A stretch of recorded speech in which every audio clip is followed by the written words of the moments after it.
किशोरी जी नंदगांव आई हैं और नंदगांव में श्री यशोदा मैया लाली को श्रृंगार कर रही हैं। श्रृंगार करके लाली को सुंदर सजाए करके और किशोरी जी के गोद में चावल बतासे और कुछ कुछ सामग्रियां, जिस प्रकार से गोद भराई होती है ऐसी सामग्रियां धर दी यशोदा मैया ने। और मैया प्रार्थना करने लगी, आकाश में सूर्य को देख करके दंडवत करने लगी और सूर्य नारायण से बोली कि हे सूर्य नारायण, मेरे लाला के काजी सुयोग कन्या तो जई है, ऐसी कृपा कर दियो कि यही ते हमारे लाला को ब्याह है जाए, सब संपन्न है जाए। अरे देवी देवताओं, मैंने तुम्हारे काजे अगर समय से सब नियम किए हों, सब पुण्य किए हों, सब व्रत किए हों, अनुष्ठान किए हों, तो आप सब देवी देवता मेरे सेवा से प्रसन्न है करके मेरे लाला के काजे किशोरी जी जैसी किशोरी ही वधु रूप में लेके आई हूं। ऐसी प्रार्थना श्री यशोदा मैया कर रही हैं। किशोरी जी ठाकुर जी से पूछ रही हैं, मैया कहा कर रही हैं? ठाकुर जी बोले कछु ना कर रही, रोज को नियम है मैया को। हमारे ब्रज लीला में तो कहें कि ठाकुर जी बोले हनुमान चालीसा को पाठ कर रही हैं, लेकिन मन में भाव आयो कि भाई तब तो हनुमान चालीसा की रचना ही ना भई होगी। गोस्वामी तुलसीदास जी महाराज तो कलयुग में प्रकट भये, लेकिन हमारे लाला तो नित्य हैं, आज भी लीला कर रहे हैं। किशोरी जी बोली, मैया अब मुंह को आज्ञा दो मैं जाऊं। और श्री किशोरी जी वापस बरसाने की ओर जा रही है। यहां बरसाने में कीर्ति मैया बड़ी व्याकुल, इतनो समय है गयो, संध्या है गई, अभी तक लाली आई नहीं। ललिता आ गई, विशाखा आ गई, सबरी सखी आ गई, सबन से पूछी एरी किशोरी कहाँ है? सब बोली गई तो हमारे संग गई, हमने ने कही कि ने जमुना जी पे विराजो, हम अभी आ रही हैं, पतो ना इतने में कहाँ चली गई, हम सब जगह ढूंढ आई, अभी तक हमें ना ही मिली। कीर्ति मैया तो बड़ी परेशान है गई, मेरी लाली कहाँ चली गई, मेरी किशोरी कहाँ चली गई। जैसे ही आप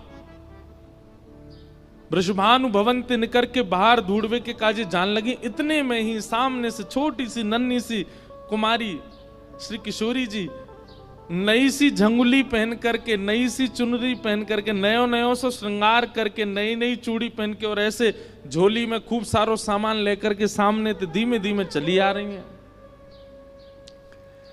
कीर्ति मैया बोली, अरे देखियो ललिता, ये किशोरी आ रही है का? हाँ मैया, लग तो किशोरी सी रही है। बोले पर ये वस्त्र तो मैंने धराए ना, या ये क्या कि वस्त्र कैसे बदल गए? दौड़ करके जाके देखो तो किशोरी जी, तुरंत मैया ने अपनी गोद में उठा लिया। अरे लाली, तू कहां चली गई? तू कहां को चली गई? और ये तेरे वस्त्र कैसे बदल गए? और इतनो सारो श्रृंगार ये कौन ने किए तेरो? ऐसे सुंदर पत्रावली, ऐसे सुंदर गले में हार, और ये तू कहां भर के लाई है अपने पास? खोल करके देखे तो वहां में जो जब बेटा को ब्याह पक्के करने के लिए बहू की गोद भरते हैं तो वो सारे सामान धरे थे। कीर्ति मैया बोली, कहां ते लेके आई है ये सब? कौन ने दियो तो को? किशोरी जी बोली, मैया मैं नंदगाम गई, कान कुंवर के घर गई, तो वहां कान कुंवर की मैया यशोदा जी ने ये सब श्रृंगार मुंह को प्रदान किया है। कीर्ति मैया सुनकर के मनी मन विचार करने लगी, ये तो बचपन से हमारी बात हती कि लाला सो लाली को ब्याह करेंगे, ये तो बचपन से हमारी इच्छा हती। लेकिन अब देखो, यहां कीर्ति मैया भी चाहती हैं कि किशोरी जी का ब्याह ठाकुर जी से हो, वहां यशोदा मैया, लेकिन कीर्ति मैया एक लीला प्रकट करती हैं और जैसी भावना कीर्ति मैया के हृदय में, वैसी भावना सब बरसाने वारेन के चित्त में है जाए। वाकई लिए किशोरी जी एक लीला करती हैं। कैसी लीला? कि कीर्ति मैया इस संबंध के लिए थोड़ा थोड़ा इनकार कर देती हैं। कीर्ति मैया के, अरे बचपन में तो हमारो बड़ो मनो कि भाई इनके लाला होएगो तो वहां से अपनी लाली को ब्याह करेंगे, पर अभी जैसे जैसे हमको सुनवे में आ रही है उनको छोरा तो कारो है, और कारी के संग संग वो तो टेढ़ो मेढ़ो है, वाके पाम भी टेढ़े, वाकी कमर भी टेढ़ी, वाको मुख भी टेढ़ो। एक सखी बोली कारो ना है मैया, नीलो है, नीलो। नीलो समझे? जैसे अभी बाहर का आकाश हुआ है, ये ठाकुर जी का एक्चुअल रंग है, और घना हो जाए वो ठाकुर जी का असली रंग है। हमारे ठाकुर जी कोरे काले नहीं है, कोरे नीले नहीं है। जब घनघोर घटा छाती है उस समय के आकाश का जो वर्ण है वो ठाकुर जी से बिल्कुल मैच होता है। एक सखी बोली कारो ना है मैया, नीलो है, नीलो। अरे जब तक वहां को नामकरण नहीं भयो, सबरे नंद महर में सबरे बातें नीलमणि नीलमणि कह करके पुकारते। एक सखी बोली मैया बात तो तू सही कह रही है, कल को हमारी लाली ते ब्याह कर लेगो, रात में अंधेरो हैगो और किशोरी कहीं ढूंढने लगी कहां चले गए श्याम सुंदर, पतो चली बगल में ही बैठे हैं लेकिन अंधेरे के कारण दिख ना रहे। अरे कम से कम ऐसा तो होना चाहिए जो न प्रकाशमान रहे। किशोरी जी ये सब बात सुन रही हैं और नीची नजर करके बिल्कुल गहरी गहरी सांस ले रही हैं। उनको उनको उनको प्रिय नहीं लग रही ये सारी बातें। मनी मन मानो विचार कर रही हैं कि अरे सुनी भाई बातन पे काहे को भरोसा कर रही हो मैया, एक बार देखो तो सही कान कुंवर है कैसे। अच्छा इस समय किशोरी जी की और ठाकुर जी की आयु कितनी है पता है? 5-5 वर्ष के हैं दोनों। 1 वर्ष बड़े होंगे ठाकुर जी, 6 वर्ष के होंगे, बस इतने छोटे छोटे से हैं। किशोरी जी मन में विचार कर रही हैं कि सुनी भाई बातन पे काहे को जाओ, एक बार देखो तो। तभी कीर्ति मैया एक वयोवृद्ध हैं बरसाने में, उनको नाम है पूर्णमासी, उनको बुलाती हैं इधर आओ। पूर्णमासी आवे तो कीर्ति मैया के बड़ी चिंता की बात है, आप ही कछु हल निकालो या को। बोले कहा हल निकालना बताओ। बोले देखो किशोरी को देखो एक बार, ऐसो श्रृंगार करके बैठी है, ऐसे सुंदर सुंदर वस्त्र और पामन में देखो महावर लगा के बैठी, हाथन में महावर लगी है, गले में सुंदर हार पहने और याकू बतासे आदि सब दे करके यशोदा मैया ने पक्की सी कर दी है, गोद भराई कर दी लाली की। पूर्णमासी बोली अरे वाह ये तो शुभ संकेत है, या में चिंता की कहा बात है। ये तो पूरा वृंदावन जाने, पूरा ब्रजमंडल जाने की भैया वृषभानु लाली, वृषभानु की लाली तो नंद के लाला को ही जावेगी, या में चिंता की कहा बात है। कीर्ति मैया बोली पर मुझे चिंता हो गई, ऐसी सुकुमारी, ऐसी सुंदर, ऐसे रूप गुण सब में संपन्न, और वो यशोदा को लाला, वाक्य तो मैंने ऐसे ऐसे कुकर्म सुने हैं, चोरी करके खावे, टेढ़ो मेढ़ो सो चले, कारो सो है, ऐसो ऐसो है। कारो भी एक बार को स्वीकार कर लूंगी, टेढ़ो मेढ़ो भी एक बार को स्वीकार कर लूंगी, लेकिन चोर, मुझे तुम ही बताओ पूर्णमासी, कोई सास यूं चाहेगी कि वाह को दामाद चोर हो?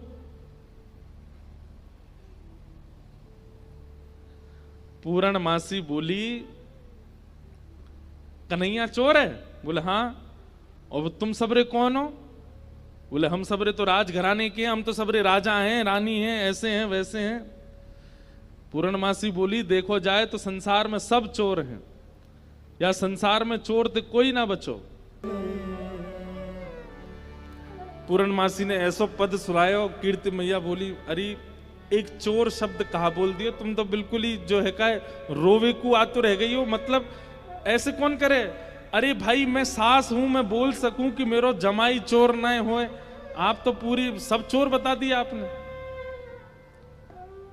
अरे कीर्ति मैया तूने एक विचार कर, नंद बाबा यशोदा के यहां कोई माखन की कमी है, कोई दूध की कमी है, कोई दही की कमी है? ये सब लीला कीर्ति मैया इसलिए कर रही है क्योंकि बरसाने की सब सखियां खड़ी हैं, ये सुने, कल को ये लोग ना कुछ कहने लग जाएं। आज इनके सामने स्पष्ट कर दूं सब बात, इसलिए कीर्ति मैया ये लीला कर रही हैं।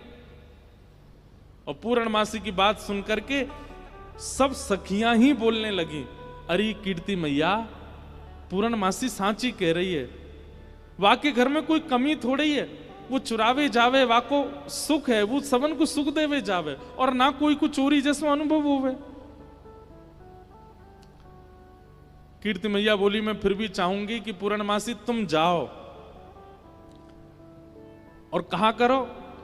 बोले जैसे हमारी लाली उनने नंदगाम बुला लई, टीको कर दियो, काजल लगा दियो, वस्त्र पहना दिए, ऐसे कैसे करके वह लाला को बरसाने लेके आओ। सब लोग ध्यान से सुनियो, ठाकुर जी अब तक रूप बदल बदल के बरसाने आए हैं, लेकिन अपने वास्तविक रूप में अभी तक बरसाने आए नहीं हैं ठाकुर जी। और जैसी कीर्ति मैया ने कही कैसे भी लाला लेके आओ, और याद रखियो ना तो नंद को पता चले, ना यशोदा को पता चले, ना दाऊ दादा को पता चले, ना रोहिणी को पता चले, और वहां के जो छोटा सबरे सखा उनको भी पता नहीं चलनी चाहिए। अकेले कन्हैया को बरसाने लेके आओ, हम सबरी सखी घेर के वहां के एक एक रों को देखेंगी, तब लाली को ब्याह करेंगी। पूर्णमासी बोली ये तो बड़ो कर्रो काम है, एक तो वो इतना चंचल है, कोई के हाथ में आवे ना, वाकू लेकर के इतनी दूर लानो और फिर इतने सब सकीन के बीच में रखनो। बोले ना पूर्णमासी अब ये काम करो, ऐसी सुकुमारी हमारी लाली, हमने देखभाल के सब करेंगी। सब सखियों के मन में भी प्रेम उत्पन्न होने लगा कि श्याम सुंदर आएंगे, हम भी उनको देखेंगे, हम भी न अनुभव करेंगे कैसे हैं। किशोरी जी को भी सुख है कि एक बार आ जाएं बरसाने में, यहां बैठ करके सबके बीच उनका दर्शन पुनः हो जाएगा। पूर्णमासी बोली तो ठीक है मैं जा रही हूं ठाकुर जी को लेने। पूर्णमासी निकल पड़ी। ठाकुर जी यहां गैया चरा रहे थे अपनी, बाकी के सब सखा अपने अपने घर को जा चुके, एक मन सुखा ठाकुर जी के पास रह गया था।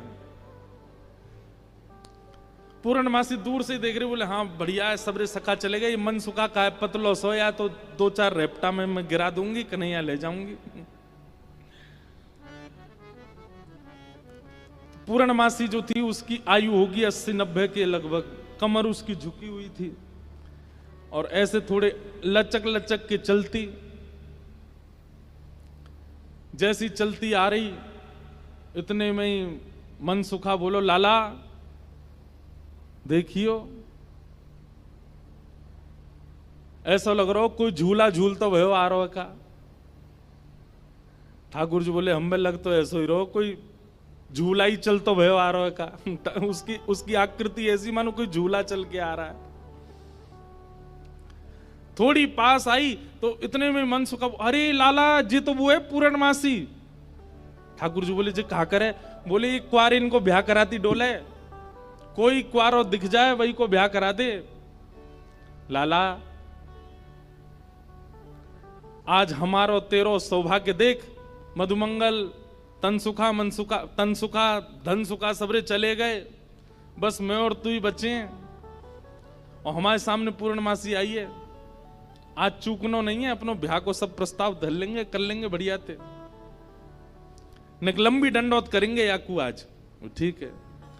जैसे पूर्णमासी आई, ठाकुर जी अरे मासी बड़ी दिनान में मिलियो, जय हो दंडवत प्रणाम। ठाकुर जी की प्रणाम देख करके पूर्ण, अरे मेरो लाला, अरे कन्हैया इतकू आजा, हृदय ते लग जा मेरे। अरे लाला तू को ऐसी बहु ढूंढ के लाऊंगी मैं, तू तू तू कहा पूरा पूरा नंदगाम देखते रहेगो। मन सुखा बोलो, हम भी हैं मासी यहाँ पे, हम प्रणाम कर रहे हैं दंडवत लेट के। पूर्णमासी आशीर्वाद दे रही है, तो ऐसा आशीर्वाद तू बतासो सो है जा, कोई पाम धरे सो पट्ट फूट जाए। बतासो जाने ये और बात है भैया, यहाँ पे ब्रज भाषा में कोरी कथा कर दूं तो शब्द नहीं जाने। बतासो जाने, जानते हैं बतासा कैसा होता? कोई पाम धर दे तो कैसा हो जाता है? फूट जाए, बहुत हल्का सा मीठा होता है। तो पूर्णमासी कह रही है तो ऐसा आशीर्वाद दूं कि तू बतासो सो है जाए, कोई पाम धरे पट्ट फूट जाए। हमें ऐसा आशीर्वाद काहे को दे रही है? बोले तू अपनो काम कर, मैं जा काम को आई हूं वो मुंह करन दे। लाला तेरे काज एक बहुत सुंदर छोरी देखी है मैंने, और तो ले जावे आई हूं, मां चल मेरे संग। ठाकुर जी बोले कौन सी छोरी है? बोले अपने बरसाने में। बोले बरसाने में भानु बाबा की छोरी राधा रानी? पूर्णमासी बोले हम जाने तो तू सब है, बस बात बनावे। लाला मां सबरी चर्चा कर रही है तो देखनो चामे एक बार। तो वो सबरी तो यूं कह रही तुम कैसे उछल बल के ले आओ, लेकिन लाला तो मैं बता दूं स्पष्ट बात, तू मेरे संग राजी राजी चलो चल, वहां पे सबरी सखीन को तो दिखा लाऊंगी, तेरो ब्याह हो जाएगा, बढ़िया प्रेम ते रहियो। फिर मनसुखा बोलो ऐसे नहीं जाएगा लाला हमारो, पहले मेरे काजी भी छोरी बताओ, जब मेरो ब्याह भी पक्को बताए दोगी तब लाला जावेगा और मैं संग जाऊंगा। पूर्णमासी बोले तो बिल्कुल ना लेके जाऊंगी। मनसुखा बोलो मैं तो जाऊंगा लाला, अकेले छोड़, यशोदा मैया ने जिम्मेवारी दे रखी है हमें, लाला एक क्षण के काज भी अकेले नहीं रहेगा, हम तो संग जाएंगे आके। पूर्णमासी बोली अब लाला देख देरी मत करे, रात है जाएगी, फिर सब तो ढूंढेंगे, तू जल्दी चल मेरे संग बरसाने, और मां सबरे तेरी प्रतीक्षा कर रहे हैं। ठाकुर जी बोले नहीं, एक बार यूं बताए तो मैं कैसा लग रहा हूं? पूर्णमासी बोली लाला बहुत सुंदर लग रहा हो, बहुत चोखा लग रहा हो, बिल्कुल एकदम बढ़िया। अभी गैया चरा रहे हैं, गोबर लगाए जगह जगह पे, लेकिन फिर भी पूर्णमासी कह बहुत बढ़िया लग रहा हो लाला, ऐसी चलो चल। मनसुखा बोलो हम बता दे हम कैसे लग रहे हैं? तू तो ऐसा लग रहा हो कोई बंदर नहा के आयो हो, बाकी सबरे बाल चिपक जाएं। मनसुखा बोलो तू मोते ज्यादा ना बोल रही, यो ना पता कि लाला अगर मैं इशारों कर दूंगा तो जावेगो नहीं बरसाने की ओर। पूर्णमासी बोली तू कर दे इशारों एक बार याकू। मनसुखा बोलो लाला तू बरसानो नहीं जाएगो। पूर्णमासी बोली लाला संध्या हरी जल्दी चल, सोई ठाकुर जी चल दिए। मनसुखा बोलो लाला तेने बढ़िया हमारी यारी नभाई है, हम एक बार हमारी बात मान जा तो रुक जा तो ने। बोले अरे ब्याह के काजे में 6 महीना ते इंतजार कर रहा हूं, जैसे तैसे हैरो तो है ना देगो, तेरी बात बाद में मान लूंगा मैं, अभी जान दे। मनसुखा बोलो मैं भी चलूंगा। खूब पूर्णमासी ने मना करी, लेकिन मनसुखा बोलो मेरे बिना नहीं जाएगा, मैं चलूंगा। मनसुखा भी गयो। मनसुखा रास्ता में बोलो कैसो दिन आ गए हो भैया, बता दुल्हा पैदल पैदल जा रहा है, अरे कोई बैलगाड़ी तो मंगा ले, कोई घोड़ा तो मंगा ले, कोई ऊंट तो मंगा ले। पूर्णमासी बोली तुम जैसे इनके ब्याह है रहे यही बहुत बड़ी बात है, पैदल ही चल दो। वो देख मैं तो पैदल चलूंगा, लेकिन लाला पैदल इतना दूर बरसानो पैदल थोड़ी जाएगा। या के काजे अब तेरे काजे ऊंट कहां ते लाऊं मैं, तेरे काजे घोड़ी कहां ते लाऊं मैं? मनसुखा बोलो वैसे जरूरत तो ना है, तुम नेक और झुक जाओ तो तुम ही काफी हो, तुम पे ही बैठ जाएगो। थोड़ी तो झुकी भाई हो, नेक और झुक जाओ। लेकिन पूर्ण ब्रज में सबको सुख मिलता है ठाकुर जी के साथ। पूर्णमासी नेक और झुक गई, ठाकुर जी अपने कंधा पे बैठा लिए और दोनों तरफ पैर लटका करके ठाकुर जी मुंह दिखाई करवे जा रहे हैं, अपनों ही मुंह दिखावे जा रहे हैं ससुराल। आहा एक बहुत सुंदर भाव आज लाल जी ने लिखवाया। जैसे ही ठाकुर जी बरसाने पहुंचे, आज तक छोटी गोपी बन के जा चुके हैं, जोगी बन के जा चुके हैं, खूब रूप बदल बदल के ठाकुर जी गए, लेकिन पहली बार अपने प्रत्यक्ष रूप में बरसाना जा रहे हैं ठाकुर जी। ठाकुर जी पहुंच गए, जाए करके जैसे ही पहुंचे तो पहुंचते ही स्वागत ही ऐसा कि अच्छा तो जई है वो कारे कारे कारे काले कलूटे। ठाकुर जी की रूप माधुरी पर ही आक्षेप करने लगे, सब बैठा दिए। अब बैठा करके सब सखियां घेर करके बैठी हैं, बीच में श्याम सुंदर बैठे। बैठ जाओ लाली, लेंगे बाद में। हाँ सब लोग इधर देखो, ध्यान से सुनो। ठाकुर जी को बैठा करके सब सखियां घेर करके बैठी हैं और अब आपस में चर्चा करनी है। बीच में मनसुखा भी बैठा है। सखियां आकर के बोली मैया जमाई तो आयो संग में, मुंह दिखाई करवावे आयो संग में, पर ये अपने गांव ते बंदरन ने काई को लिया आयो संग में। मनसुखा बोला हम बंदर ना आए, हम लाला के सखा हैं, हमारे कहे बिना कछु ना करे लाला। हम कहें तो उठे, हम कहें तो बैठे, हम कहें तो चले, हम कहें तो सोवे, हम कहें तो खावे।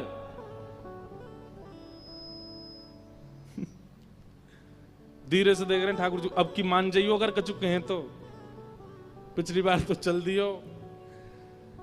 सब सखियां ठाकुर जी को कोई कान पकड़ के देख रही है, मैया कान तो ठीक है, यहाँ के नाक पकड़ के देख रही है, मैया नाक ठीक है, या की आंखन में घूर घूर के देख रही है, बोले मैया आंख ठीक है, या की मुखमंडल देख रही हैं, हाथ देख रही हैं, पाम देख रही हैं, चलवा के देख रही हैं, चलवा के देख रही हैं, सब गोपी करी मैया चाल तो बढ़िया है, लेकिन नेक ऐसी लगे जनानी सी, जनानी समझे, ऐसा लगे नेक नेक कोई छोरी चल रही है का।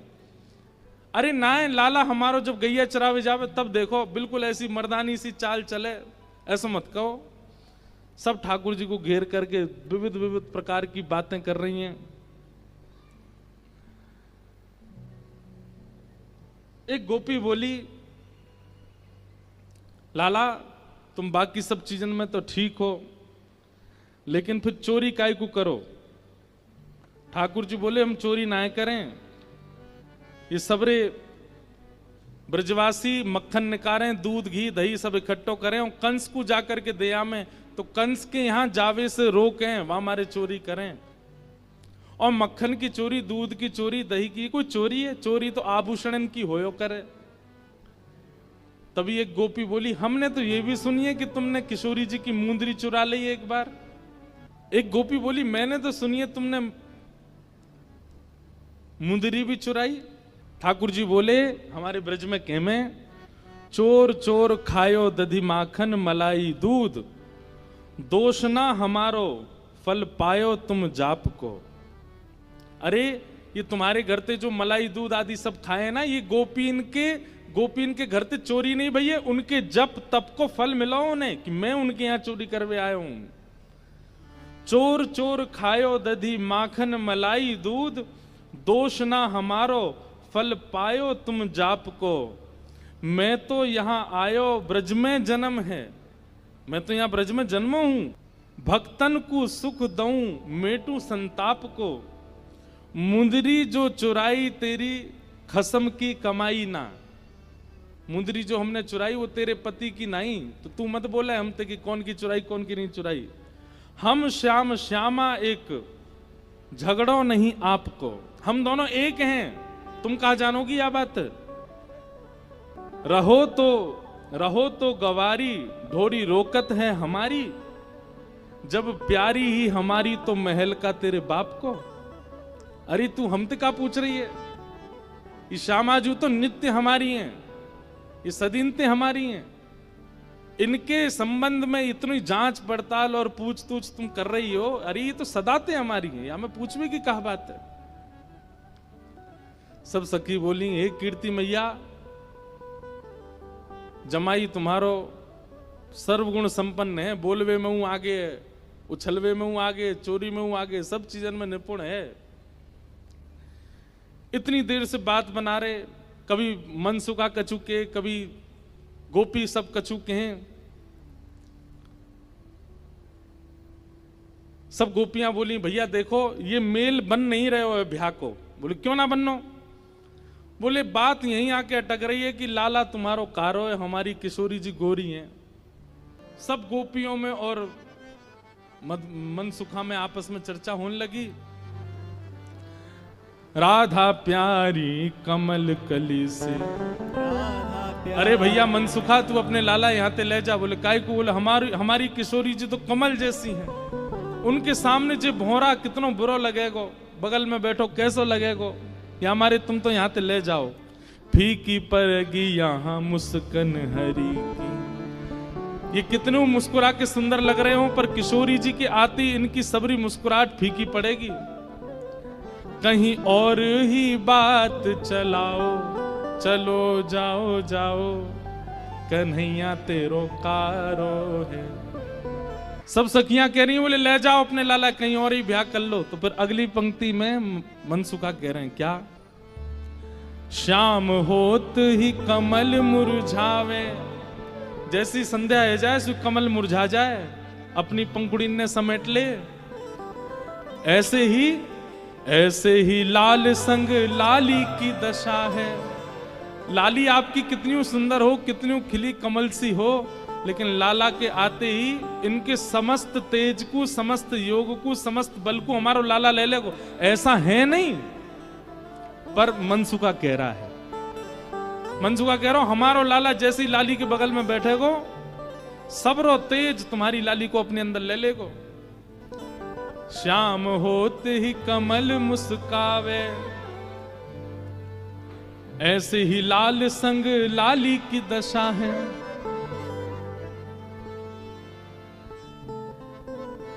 ठीक है, हम अपने लाला ले जा रहे हैं, और जैसे ही ठाकुर जी को हाथ पकड़ करके मनसुखा ले जाने लगो, दो चार सखीन के मुख मुरझाए गए। ऐसे मन में ना पछताओ, सुंदर वर पाओ। मानो जाते जाते कह रहे हैं मन में पछताऊं मैं, अभी भी समय बोल दो तो हम रुक जाएं, लाला ती ब्याह करा देंगे श्री जी को। ऐसे मन में ना पछताओ, सुंदर वर पाओ, कन्हैया मेरो प्यारो। तो मनसुखा क्या कह रहा है, श्याम होत ही कमल मुरझावे, ऐसे ही लाल संग लली की दशा है। अरे तुम्हारी लाली कितनी प्रकाशमान क्यों ना हो, हमारो लाला जैसे ही आकर के बगल में बैठेगो, सबरे तेज को अपने अंदर ले लेगो।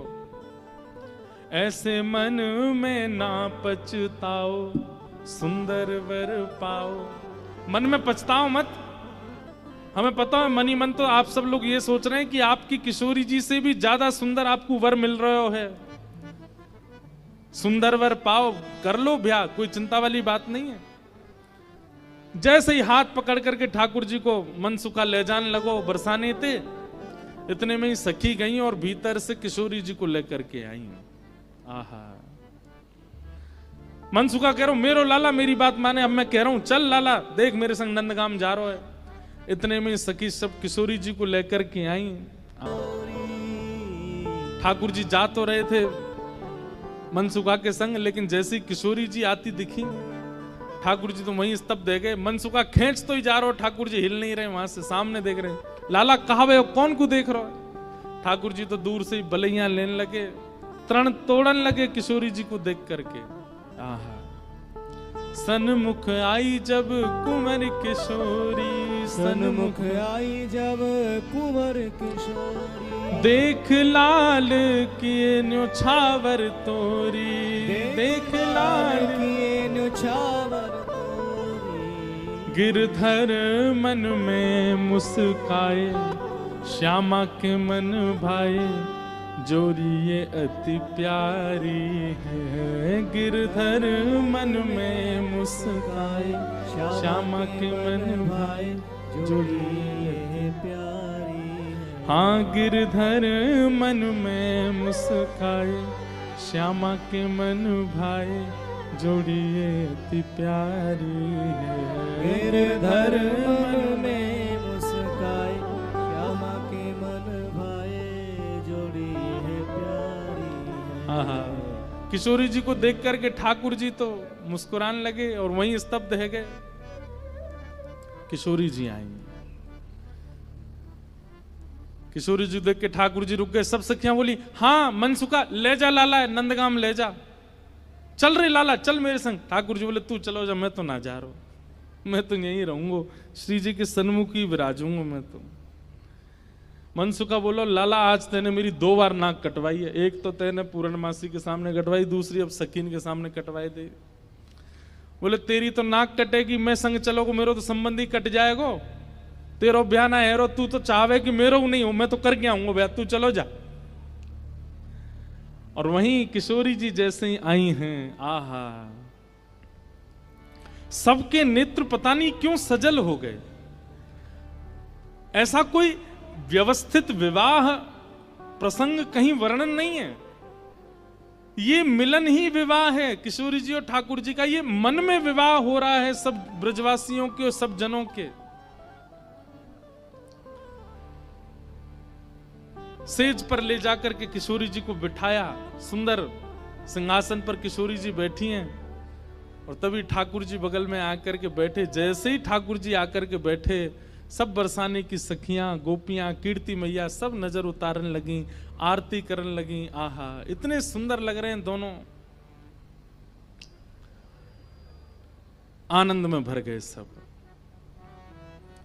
ठाकुर जी तो बस किशोरी जी को ही निहार रहे हैं और कोई छवि नेत्रन में आ ही नहीं रही है।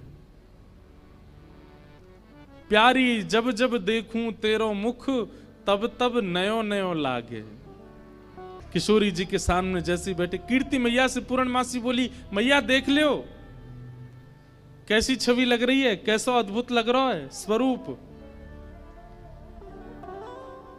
मैया बोली, ना मैं तो मनी वैसे ही चिंता कर रही, वास्तव में ऐसा लग रहा हो कि जैसे मानो हमारी लाली और ये लाला दोनों एक दूसरे के काजे ही बने हैं। ठाकुर जी के बगल में बैठते किशोरी जी कैसी लग रही है, मानो जैसे किशोरी जी तो कोई स्वर्ण की अंगूठी हैं और वह स्वर्ण की अंगूठी में नील मणि श्री कृष्ण लगे हुए हों। दर्शन करके सब सखियां, सब बरसाने की गोपियां निहाल हो गईं। सब कहने लगी, मैया अब तो तुम मुहूर्त मत न करवाओ, अब तो तुम कोई की प्रतीक्षा मत करो, ब्याह कर ही दो। आज लाला सही हाथ पड़ गयो आगे। कीर्ति मैया मनी मन विचार कर रही, बोले विवाह तो मन में तो है ही चुको है, मन में तो सबके भामर पड़ गई हैं ठाकुर जी की और किशोरी जी की।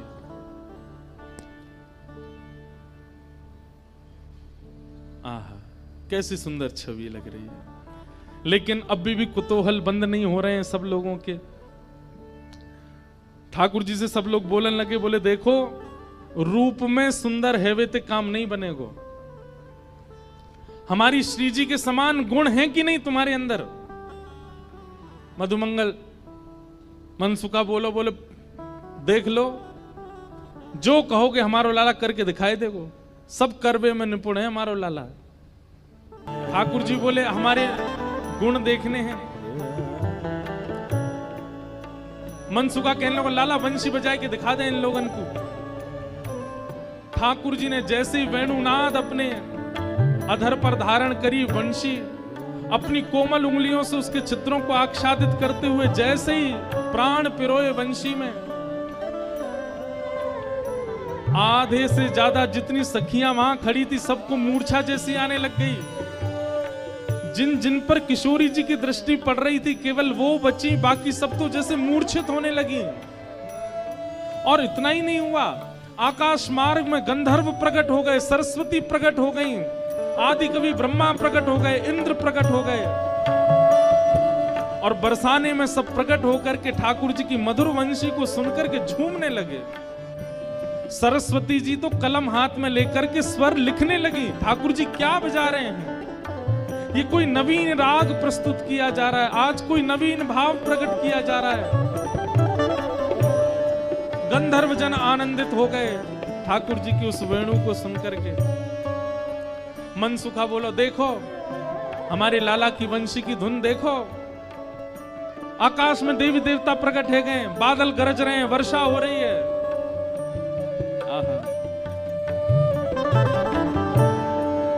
ठाकुर जी की वेणु सुनकर के सब मंत्रमुग्ध हो गए। इतने में ही हमारी किशोरी जी ने कही, बोले रुको अभी ये बता मैं।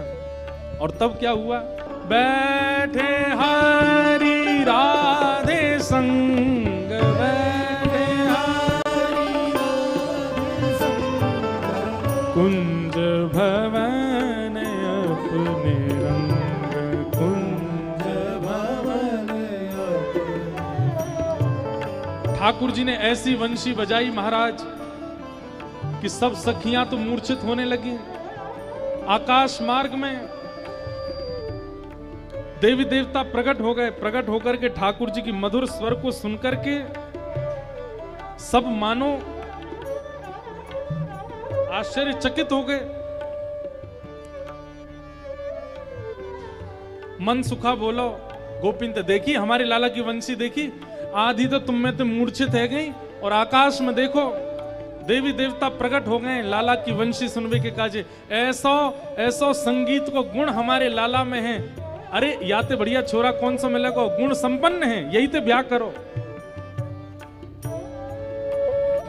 इतने में ही हे प्यारी तब गायो बीन, प्यारी तब गायो बीन, प्यारी तब गायो बीन।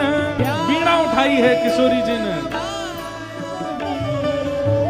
सकल कला गुण प्रवीण, सकल कला गुण प्रवीण, अति नवीन रूप सहित, अति नवीन रूप सहित, तान वह सुनाई, तान वह सुनाई, बैठे हरि राधे संग, बैठे हरि राधे संग।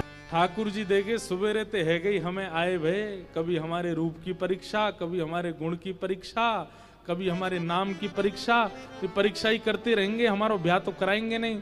सोई ठाकुर जैसी किशोरी जी ने वीणा बनाई, प्रसन्न है करके सब उपहार देने लगे। ठाकुर जी ने अपने गले की माला उतार के चुप किशोरी जी के गले में डाली, और वहां ते तुरंत भाज गए नंदगाम। बोलो नंद के लाला की जय। अब किशोरी जी मान करके बैठ गई। एक दिन निकुंज में मिले, ठाकुर जी बोले श्री जी मान काय को कर रही हो? बोले अधूरो ब्याह करके गए हो, पूरा ब्याह ही ना कियो, बस माला खुद पहनाए की और भाज गए वहां ते, अधूरो ब्याह कियो है। ठाकुर जी बोले कैसे करता हूं, वहां पर सबरे घेर के बैठे मुए।